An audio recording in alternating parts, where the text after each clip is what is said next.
Yamaha belt, slider piece.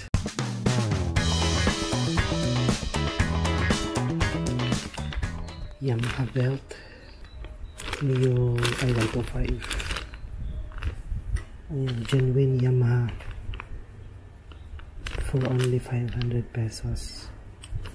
At saka ito slider piece. Ayan. Made in Japan. Mura lang siya guys. Ito slider piece, 80 pesos each, 240 yung tatlo. V-belt ng Mio i125, 500 pesos lang. Kung sa online nasa around 400 plus. So hindi pa sigurado kung genuine, kasi ito genuine talaga sa Yamaha. So kung sa Yamaha mo bibilihin, 500 pesos lang. So doon ka na lang sa genuine para sigurado sa Yamaha. So makikita mo kung paano malaman kung genuine ba is yan, umiilaw siya. Yan, kita ba? Yan, kung ilawan mo siya ng yan,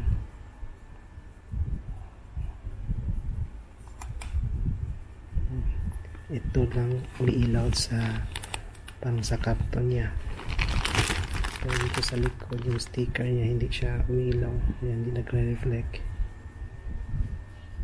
Ito lang siya sa karton. So buksan natin.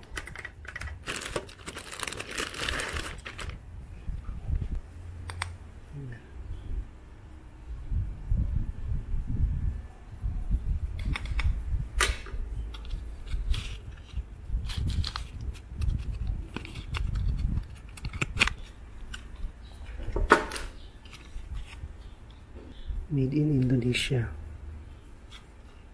Sticker, may sticker siya dito pero hindi siya umiilaw.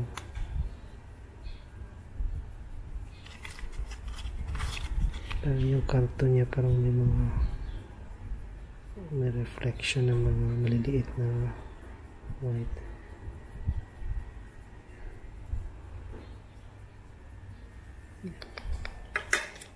Tapos sa belt, Yamaha 2PH. Ayan yung code niya.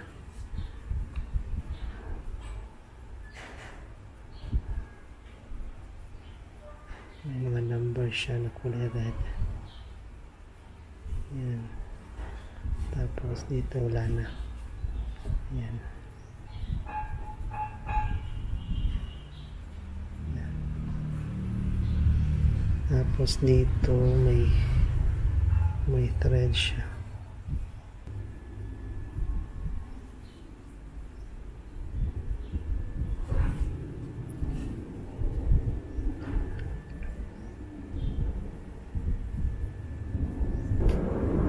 So 500 lang yung original guys.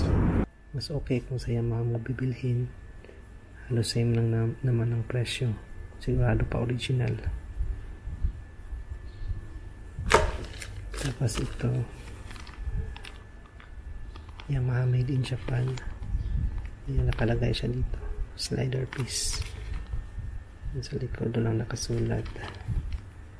Ito yung packaging ng original nila na slider piece. Tapos made in Japan siya.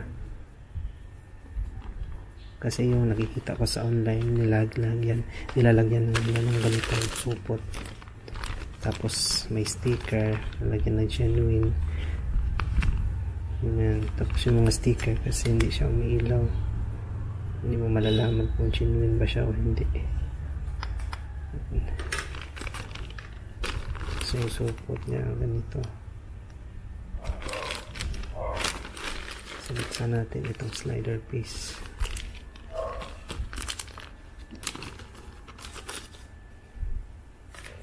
Ayan, parang may kulay na silver siya, konti na faded. Ayan.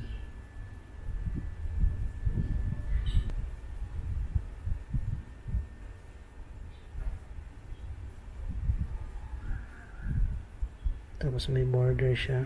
Parang may border siya. Palit na border sa gilid. Ayan. Ayan lang. Tapos tingnan natin yung iba. Tatlo ito guys. Ayan. Pareha lang naman sila.